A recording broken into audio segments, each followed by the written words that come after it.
नमस्कार साथियों आज का टॉपिक जो है वो काफ़ी इम्पोर्टेंट होने वाला है। आज का टॉपिक जो है वो है एफआईआर से रिलेटेड, यानी कि फर्स्ट इन्फॉर्मेशन रिपोर्ट्स। तो जो लोग पीड़ित हैं, जिनका मान लीजिए एफआईआर नहीं लिखा जा रहा है, या मान लीजिए आप कानून के जानकार हैं, आप पुलिस में हैं, या मान लीजिए एडवोकेट हैं, तो आपको ये जानना चाहिए साथियों। ठीक है, उससे पहले मैं कहूँगा साथियों, अगर आप नॉर्मल व्यक्ति हैं तो आप ये वाला कोर्स ले सकते हैं जिसमें आप अपना वकील खुद बने। इसमें आपको काफ़ी कुछ सीखने को मिलेगा जो आम लोगों को सीखना चाहिए। और आपको एडवोकेट कितनी जानकारी हो सकती है, जैसे आम लोगों के मौलिक अधिकार, ठीक है, अपराधों का वर्गीकरण, एफआईआर लिखने के नियम, रद्द करने के नियम, गिरफ्तारी के बारे में, ठीक है, आपके अधिकार, समन, वारंट, कुर्की के बारे में, पॉस्को एक्ट, ठीक है, MBA act, BNSS, SC ST, साक्ष्य अधिनियम, पुलिस एक्ट, इनके सब के बारे में बहुत महत्वपूर्ण जानकारी। ठीक है, और आज सब देख सकते हो आप क्या क्या सीखेंगे, तो इसका स्क्रीनशॉट ले सकते हो साथियों। ठीक है, और अगर आपको लेना है तो व्हाट्सएप नंबर पे मैसेज कर सकते हो।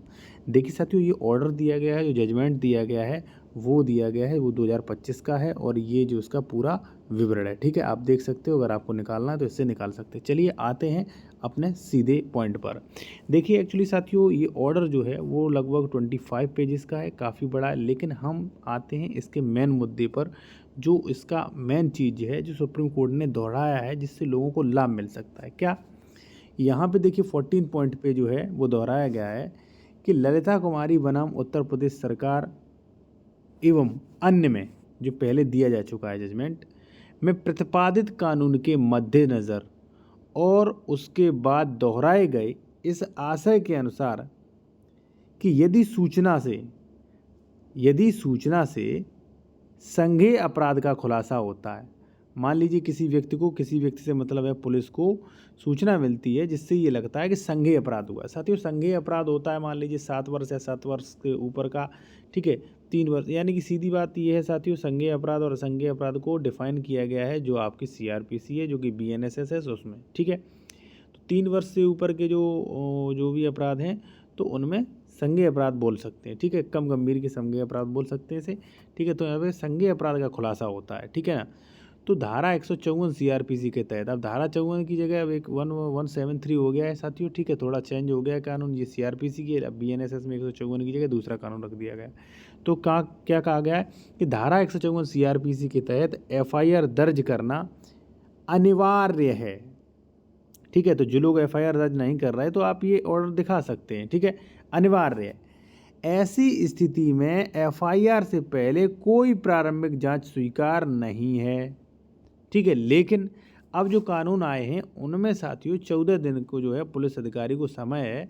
अगर पुलिस अधिकारी को मान लीजिए नहीं लगता है, वो जांच करना चाहता है, तो यहाँ पर जो है यदि वो जांच करना चाहता है तो ऐसी कंडीशन में उसे जो है साथियों अभी जो है 14 दिन का समय दिया गया है। ठीक है, कि 14 दिन में जो है वो अपनी जांच कर सकता है। जैसे मान लीजिए कब, जब उसे मान लीजिए कोई तहरीर मिलती है, उसमें उसे लगता है कि इसमें संज्ञेय अपराध का एविडेंस नहीं है, या उसे लगता है करना चाहिए, तो वो 14 दिन तक कर सकता है। ठीक है, यानी कि 14 दिन तक एफआईआर आपकी पेंडिंग हो सकती है, सीधी बात। ठीक है, अब देखिए भाई, दुरुपयोग भी इसका होता है तो वो बात एक अलग है। हालांकि यदि प्राप्त सूचना से संज्ञेय अपराध का खुलासा नहीं होता है, अब देखिए, अब उसके विवेकाधिकार पे आ गया। प्राप्त सूचना जो हुई है उसे लगता है कि संज्ञेय अपराध का खुलासा नहीं, लेकिन जांच की आवश्यकता का संकेत मिल सकता है। अगर मान लीजिए उसे लगता है कि नहीं, ये संज्ञेय अपराध का खुलासा नहीं, इसमें जांच करना चाहिए, तो वो जांच संकेत मिलता है। तो प्रारंभिक जांच केवल संज्ञेय अपराध का खुलासा करने वाले तथ्यों पर, यदि कोई हो, पता लगाने के लिए की जा सकती है। ठीक है, पहले 7 था, अब 14 दिन कर दिए गए। ठीक है, इस प्रकार अब देखिए इस केस का मैटर है, इस प्रकार जो है सीबीआई के संयुक्त निदेशक द्वारा की गई जांच को प्रारंभिक जांच मानते हुए हम अधिकारी द्वारा यदि आवश्यक हो तो अपनी जांच में किसी दौरान उसकी जांच की अनुमति देते हैं। ठीक है, इन्होंने जो मान लीजिए एक प्रकरण था, ठीक है, प्रकरण जो था उसमें जो है उसमें सीबीआई के खिलाफ जो है पुलिस में वो की थी, उन्होंने एफआईआर की थी, लेकिन पुलिस वालों ने लिखने से मना कर दी, तो भाई वो हाई कोर्ट गया, हाई कोर्ट के बाद सुप्रीम कोर्ट। ठीक है, तो उन्हीं की मतलब।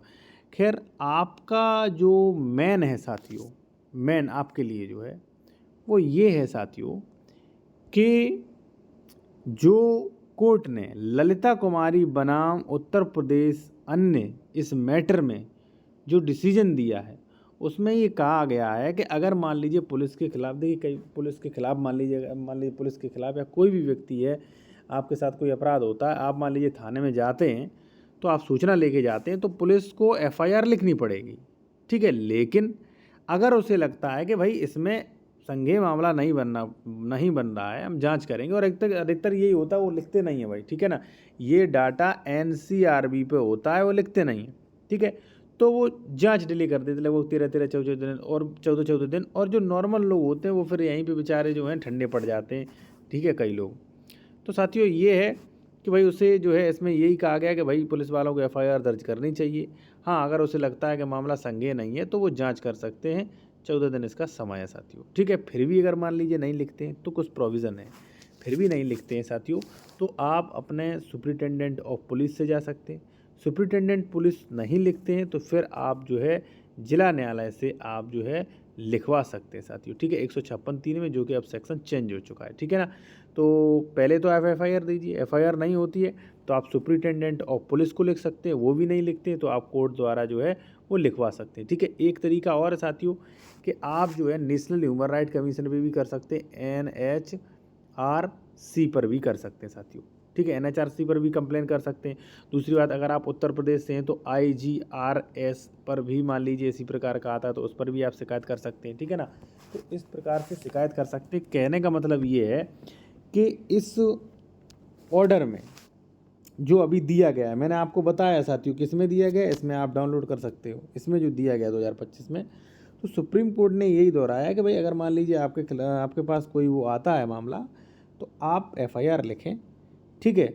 और अगर मान लीजिए आपको लगता है कि नहीं ये संज्ञेय मामला नहीं है, तो आप अपना जांच पड़ताल करें, ठीक है। इसी बल दिया गया है, और फिर भी नहीं लिखते हैं, ठीक है। तो आपको मैंने बता दिया, NHRC है, IGRS है, SP है, ठीक है ना, और जिला न्यायालय है, वहाँ से आप अपना मुकदमा दर्ज करवा सकते हैं। बाकी अगर आप कोई विशेषज्ञ द्वारा कानूनी सलाह लेना चाहते हैं साथियों, तो हमारा कॉन्टैक्ट नंबर वीडियो के डिस्क्रिप्शन में मिल जाएगा। और अगर आप कोर्स खरीदना चाहते हैं, खरीद सकते हैं। ये काफ़ी इंपॉर्टेंट कोर्स है, इसमें कई चीज़ें आपको मिलेंगी, जैसे मान लीजिए सूचना का अधिकार है, वसीयत के बारे में, दान पत्र, लीव एंड लाइसेंस, काफ़ी चीज़ें मिल जाएंगी आपको साथ।